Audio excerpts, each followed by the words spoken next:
Hi guys, good morning. Welcome to my mini vlog. For today's video, samahan nyo pala akong magpatanggal at magpalagay ng ating protective. Syempre, yun na ay implant. Implant po yung gamit ko since dun sa panganay ko pati dito sa second baby ko. Ayun. Tara guys, samahan nyo ako maglakad kasi naglalakad lang talaga ako papunta dun sa may center kung saan ako magpapatanggal at magpapalagay ulit. Ganon. For the go.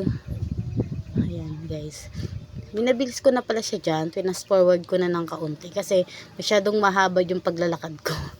Ayan, ganyan lang guys ginawa ko dyan. Diba? Ganyan. Ayun yung daanan. Ayan siya guys. Ganyan. Ayan.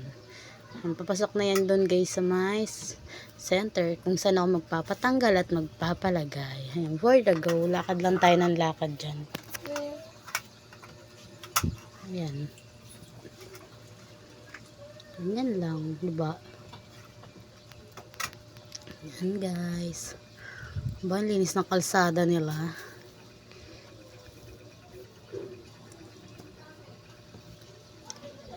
Ayan siya guys.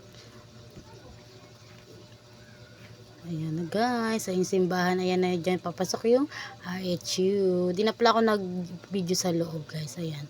Tapos na tayo. Thank you for watching.